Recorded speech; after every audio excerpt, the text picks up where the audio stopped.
Hello दोस्तों, स्वागत है आपका 500 plus SST important MCQ series के पार्ट 2 में। बहुत दिनों से हमारी वीडियोस नहीं आ रही थी कुछ पर्सनल इश्यूज़ की वजह से, लेकिन हम कोशिश करेंगे कि अब आपको वीडियोस रेगुलर मिले, क्योंकि आपका एग्ज़ाम भी पास आने वाला है और बहुत ही कम समय बचे हैं आपके एग्ज़ाम के लिए। तो प्रिपरेशन आपको एकदम ज़ोरदार करना है ताकि आप बहुत अच्छा स्कोर कर सकें। तो चलिए बिना वक्त गवाए हम लोग शुरू करते हैं अपने इम्पोर्टेंट सीरीज़ को। तो आज का हमारा पहला प्रश्न है कि दांडी मार्च किससे संबंधित है। तो दांडी मार्च हमारा संबंधित है नमक सत्याग्रह से। अब आते हैं थोड़े से डिटेल्स समझ लेते हैं इनके बारे में कि दांडी मार्च क्या था, क्यों हुआ था। तो दांडी मार्च 12 मार्च से लेकर के 6 अप्रैल 1930 को हुआ था। महात्मा गांधी द्वारा ब्रिटिश नमक कानून के विरोध में इसको शुरू किया गया था और एक ऐतिहासिक और अहिंसक आंदोलन था, जिसके बाद में ही गांधी जी ने सविनय अवज्ञा आंदोलन की शुरुआत की थी। और आपसे ये सवाल पूछा जाएगा कि किस आंदोलन के पश्चात या किस घटना के पश्चात गांधी जी ने सविनय अवज्ञा आंदोलन की शुरुआत की थी, तो वो था आपका दांडी मार्च। तो ये आखिर इसमें हुआ क्या था। तो इसकी शुरुआत हुई थी 12 मार्च 1930 से लेकर के, और ये चला था, जो इसका समापन हुआ था 6 अप्रैल 1930 तक। तो कहाँ से कहाँ तक गए थे गांधी जी, तो उनका जो आश्रम था साबरमती, तो साबरमती आश्रम जो कि आपको पता है कि इसकी स्थापना 1916 में गांधी जी के द्वारा की गई थी। जब गांधी जी 1915 में साउथ अफ्रीका से वापस आए थे, तो 1916 में उन्होंने साबरमती आश्रम की स्थापना की थी। तो ये जो दांडी मार्च चला था, ये आपका साबरमती से लेकर के दांडी तक चला था और ये 12 मार्च से शुरू हुआ था और 6 अप्रैल को जाकर के ख़त्म हुआ था, जिसका नेतृत्व गांधी जी ने खुद किया था। और इसमें उन्होंने अपने 78 वॉलेंटियर्स को, यानी स्वयंसेवक अनुयायियों को अपने साथ लिया था। और दूरी लगभग ये 240 किलोमीटर के आसपास में उन्होंने 240 मील की दूरी तय की थी। इसका उद्देश्य क्या था आखिर, तो नमक पर ब्रिटिश सरकार ने एकाधिकार बना करके रखा था, उस पर बहुत ज़्यादा टैक्स वगैरह उन्होंने लगा करके रखा था। और गांधी जी ने दांडी पहुंचकर समुद्र के पानी से नमक बनाया था और नमक कानून का उल्लंघन किया था। आखिर इसका परिणाम क्या निकला था, तो इसने पूरे देश में सविनय अवज्ञा आंदोलन की शुरुआत को फैला दिया, जिससे लोग स्वदेशी वस्तुओं के बहिष्कार कर देने के लिए प्रेरित हुए थे। ठीक है, तो अब चलते हैं हम अपने अगले प्रश्न की ओर। हमारा अगला प्रश्न है, सविनय अवज्ञा आंदोलन की शुरुआत कब हुई थी। तो सविनय अवज्ञा आंदोलन की शुरुआत आपको जस्ट अभी हमने बताया 1930 में हुई थी, और किस घटना के बाद हुई थी, तो ये था आपका दांडी मार्च। दांडी मार्च के बाद ये सविनय अवज्ञा आंदोलन की शुरुआत हुई थी। अब आते हैं इसके बारे में थोड़ा सा जानकारी और ले लेते हैं हम लोग। तो शुरुआत जैसा हमने आपको बताया कि दांडी मार्च इसकी शुरुआत हुई थी, और दांडी मार्च कब शुरू हुआ था, तो 12 मार्च 1930। और ये कितने दिनों तक चला, ये चला 24 दिनों तक, और टोटल 240 मील गांधी जी इसकी यात्रा किए थे। और 6 अप्रैल 1930 को दांडी पहुंचकर उन्होंने समुद्र तट पर नमक बना करके इस ब्रिटिश कानून को तोड़ा था। आखिर इस आंदोलन के बारे में थोड़ा सा और जान लेते हैं। तो लोगों ने केवल असहयोग ही नहीं किया था, बल्कि औपनिवेशिक कानूनों को तोड़ना शुरू कर दिया था। इसमें क्या क्या शामिल था, आखिर उनके लोगों के द्वारा क्या क्या किए गए, तो नमक कानून का उल्लंघन किया गया, विदेशी कपड़ों का बहिष्कार और शराब की दुकानों पर धरना दिए गए, किसानों द्वारा राजस्व और चौकीदारी कर न देना उसके विपक्ष में, वन क्षेत्रों में सरकारी नियमों का उल्लंघन करना। तो ये आखिर कुछ आंदोलन के कुछ मुख्य बिंदु थे जो इनके द्वारा की गई थी। इसके पश्चात आखिर सरकार की क्या प्रतिक्रिया थी, तो सरकार की प्रतिक्रिया ये थी कि उन्होंने बहुत सारे नेताओं को गिरफ्तार करना शुरू कर दिया था। इसमें एक प्रमुख नेता थे खान अब्दुल गफर खान। आपसे एक प्रश्न पूछा जाता है कि सीमांत गांधी किसे कहा जाता है, तो सीमांत गांधी खान अब्दुल गफर खान को ही कहा जाता है।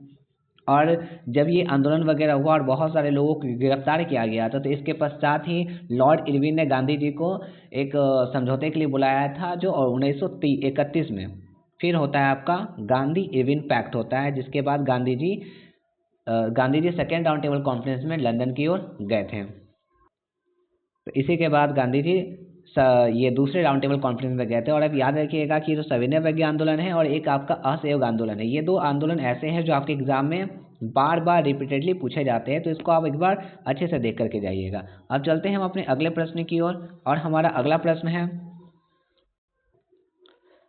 भारत छोड़ो आंदोलन किस वर्ष शुरू हुआ था। तो भारत छोड़ो आंदोलन आपका 1942 में शुरू हुआ था। भारत छोड़ो आंदोलन आपका 1942 में शुरू हुआ था, और इसी आंदोलन में गांधी जी ने एक प्रमुख नारा दिया था, डू और डाई का। आपसे पूछा जाएगा कि डू और डाई यानी कि करो या मरो, करो या मरो का नारा किसने दिया था, तो करो या मरो का नारा गांधी जी ने दिया था। और किस आंदोलन में दिया था, तो वो था आपका भारत छोड़ो आंदोलन, जो कि 1942 में घटना हुई थी। अब चलते हैं अपने अगले प्रश्न की ओर। हमारा अगला प्रश्न है, जलियांवाला बाग हत्याकांड कब हुआ था। तो जलियांवाला बाग हत्याकांड 1919, और इसका डेट भी आप याद रखिएगा 13 अप्रैल 13 अप्रैल 1919 को ये घटना हुई थी और इस पर हमने एक शॉर्ट वीडियो भी बनाया है, आप उसे जा करके देख सकते हैं। अगले प्रश्न की ओर हम लोग बढ़ते हैं। हमारा अगला प्रश्न है कि रॉलेट एक्ट का उद्देश्य क्या था। तो रॉलेट एक्ट के बारे में जैसा आप जानते हैं कि ये ब्रिटिश गवर्नमेंट के द्वारा, जिसमें सर सिडनी रॉलेट नाम के एक व्यक्ति थे, उन्होंने ये एक्ट पारित किया था। और इस एक्ट का मुख्य उद्देश्य था कि बिना मुकदमे की गिरफ्तारी करना, क्योंकि ब्रिटिशर्स को लगने लगा था कि अब भारतीय बहुत ज़्यादा प्रोटेस्ट वगैरह करने वाले हैं या फिर करेंगे, तो इसलिए उन्होंने ये एक्ट लाया था ताकि उनको किसी भी व्यक्ति, किसी भी भारतीय पर संदेह हो तो बिना किसी मुकदमा चलाए उनको 2 वर्षों के लिए, याद रखिएगा कितने वर्षों के लिए, 2 वर्षों के लिए उन्हें बिना किसी मुकदमा चलाए गिरफ्तार किया जा सकता था। तो रॉलेट एक्ट का ये उद्देश्य था। और ये आया कब था, तो 1919 में आया था। 1919 में रॉलेट एक्ट भी आया। 1919 में आपका जलियांवाला बाग हत्याकांड घटना भी हुई है। और एक सवाल और है कि जलियांवाला बाग हत्याकांड के बाद कौन सा कमेटी बनाया गया था, तो वो आप याद रखिएगा, वो आपका बनाया गया था हंटर कमेटी। ये आपसे सवाल पूछा जाता है कि जलियांवाला बाग के बाद कौन सी कमेटी को बनाया गया, तो वो है आपका हंटर कमेटी। अब चलते हैं हम अपने अगले प्रश्न की ओर। हमारा अगला प्रश्न है स्वदेशी आंदोलन की शुरुआत किस घटना से हुई थी। तो स्वदेशी आंदोलन के बारे में अगर बात किया जाए तो इसका शुरुआत हुआ था बंगाल विभाजन से। और ये जो बंगाल विभाजन है वो हुआ था 1905 में, जिसके बाद बंग भंग आंदोलन भी चलाया गया था। और इस स्वदेशी आंदोलन को चलाने वाले व्यक्ति कौन थे, तो वो थे आपके गोपाल कृष्ण गोखले, जो कि महात्मा गांधी के एक पॉलिटिकल टीचर भी हुआ करते थे। अब अपने अगले प्रश्न की ओर बढ़ते हैं। हमारा अगला प्रश्न है कि औद्योगिकरण का अर्थ क्या है। तो औद्योगिकरण का अर्थ है मशीनों का उपयोग। और ये भी आपसे सवाल पूछा जाएगा कि औद्योगिकरण की शुरुआत सबसे पहले कहाँ हुई थी, तो वो हुआ था आपका ब्रिटेन में। तो ये 2 सवाल इससे इंपॉर्टेंट बन के आते हैं कि इसकी शुरुआत कहाँ हुई, तो ब्रिटेन में। और औद्योगिकरण का अर्थ क्या होता है, तो इसका अर्थ है आपका मशीनों का उपयोग करना। अगला प्रश्न है औद्योगिकरण क्रांति की शुरुआत कहाँ हुई थी। अभी जस्ट हमने आपको बताया कि इसकी शुरुआत इंग्लैंड या ब्रिटेन में हुई थी। अगला जो हमारा प्रश्न है वो अगला प्रश्न है मजदूर आंदोलन क्यों हुआ था। तो मजदूर आंदोलन हुआ था खराब कार्य स्थितियों के कारण।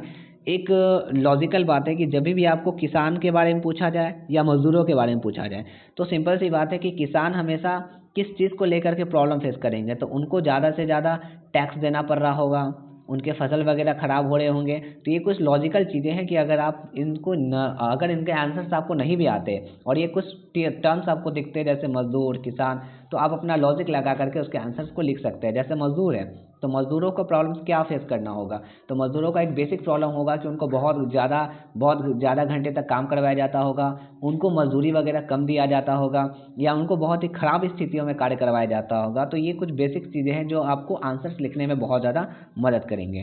तो अब चलते हैं अगले प्रश्न की ओर। हमारा अगला प्रश्न है मुद्रण संस्कृति का विकास किससे जुड़ा है। तो मुद्रण संस्कृति का विकास जुड़ा है छापा खाना से। छापा खाना के बारे में हम एक शॉर्ट्स लेकर के आएंगे, तो आप हमारा चैनल को जरूर लाइक और सब्सक्राइब करके रखें और बेल आइकन को जरूर प्रेस करके रखें। अगला प्रश्न है हमारा अगला प्रश्न है भारत में राष्ट्रवादी आंदोलन का सबसे अधिक बल कब मिला। तो अधिक बल जो इनको मिला था वो मिला आपका प्रथम विश्व युद्ध के बाद, क्योंकि प्रथम विश्व युद्ध में लगभग ब्रिटिशर्स अपने आप में बिजी थे, युद्ध में बिजी थे, तो इंडियंस को भी बहुत ज़्यादा समय मिल गया अलग अलग कमिटीज़, अलग अलग संगठन बनाने का और लोगों को एकत्र करने का। तो प्रथम विश्व युद्ध के बाद लगभग राष्ट्रवादी आंदोलन बहुत ज़्यादा उभर करके आने लगी थी। अब अगले प्रश्न की ओर चलते हैं। हमारा अगला प्रश्न है कि प्रिंटिंग प्रेस का आविष्कार कब हुआ था, प्रिंटिंग प्रेस का आविष्कार किसने किया था। तो प्रिंटिंग प्रेस का आविष्कार किया था गुटेनबर्ग ने।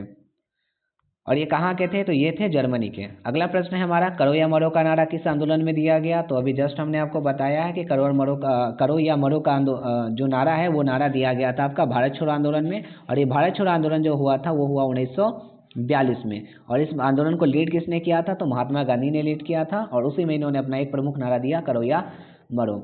अगले प्रश्न की ओर हम लोग बढ़ते हैं। हमारा अगला प्रश्न है कि चंपारण सत्याग्रह संबंधित है। देखिए, जब गांधी जी 1915 में भारत लौटे थे, ठीक है, तो 1916 में उन्होंने साबरमती आश्रम की स्थापना की और पहली बार सार्वजनिक रूप पर वो BHU बनारस हिंदू यूनिवर्सिटी, वहाँ पर उनका सार्वजनिक लोग उनके नज़र में आते हैं, ठीक है, 1916 में। इसके बाद उन्होंने लगभग आने वाले 2 सालों में 1917 और 1918 इन दोनों सालों में, और लगभग 1918 के बाद 1920 भी ले लीजिए आप, ठीक है, इसमें उन्होंने कुछ प्रमुख आंदोलन किए थे जिनके बाद वो और ज़्यादा भारत में प्रसिद्ध होते चले गए। तो 1917 में उन्होंने जो आंदोलन किया था वो था आपका चंपारण सत्याग्रह। और चंपारण सत्याग्रह आपका हुआ था कहाँ पर, तो ये आपका हुआ मोतिहारी, जो कि बिहार में पड़ता है, वहीं पर ये जो चंपारण सत्याग्रह है वहीं पर किया गया था। और ये 17 में किया गया था, ठीक है। और आपसे कभी अगर ये सवाल पूछ ले कि आखिर चंपारण में गांधी जी को इनवाइट किसने किया था, तो राजकुमार शुक्ला ने उनको इनवाइट किया था कि वहाँ के किसानों की जो स्थिति है वो काफ़ी दयनीय है, क्योंकि वहाँ पर किसानों को तीन कठिया प्रणाली को लेकर के सर्वाइव करना पड़ रहा था, जिसकी वजह से गांधी जी को चंपारण बुलाया गया था और किसानों की मदद करने के लिए, ठीक है। तो याद रखिएगा कि चंपारण सत्याग्रह किससे संबंधित है, तो किसानों से क्या हुआ था, तो किसानों से जबरदस्ती तीन कठिया प्रणाली पर नील की खेती करवाई जाती थी, ठीक है, जिसके लिए गांधी जी को राजकुमार शुक्ल ने इनवाइट किया था कि आकर के यहाँ के किसानों की स्थिति के बारे में वो देखें और कुछ करें। अगला प्रश्न और आज का हमारा आखिरी प्रश्न है कि भारत में राष्ट्रवाद के विकास का मुख्य कारण क्या है। तो भारत में राष्ट्रवाद का विकास का मुख्य कारण था कि जो ब्रिटिश शोषणकारी नीतियाँ थी, यानी ब्रिटिश की जो पॉलिसीज़ वगैरह हुआ करती थी, ये लोगों के अंदर इतना ज़्यादा क्रोध लेकर के आती थी, इतना ज़्यादा गुस्सा पैदा करती थी कि लोग बहुत ज़्यादा अनसेटिस्फाई हो गए और फाइनली आउटपुट ये निकल करके आया कि वो ब्रिटिशर्स के खिलाफ अब स्ट्रगल और प्रोटेस्ट करना शुरू कर चुके थे। तो दोस्तों, आपको ये ऑब्जेक्टिव्स की सीरीज़ कैसी लग रही है हमें कमेंट करके बताएं, और हम कोशिश करेंगे कि हम इस सीरीज़ को जल्दी ख़त्म करें और बहुत कंटिन्यूटी के साथ ख़त्म करें। कुछ इश्यूज़ की वजह से हम वीडियोज़ अपलोड नहीं कर पा रहे थे, लेकिन हम कोशिश करेंगे कि ये जल्दी से जल्दी हो सके, और जल्दी हम नए सेशंस भी स्टार्ट करने वाले हैं। तो आपके कोई जानकार में है जो कि आने वाले अपकमिंग 9th 10th वगैरह में आने वाले हैं, तो उनको इस चैनल के बारे में ज़रूर बताएँ। तब तक के लिए कीप लर्निंग, कीप स्माइलिंग।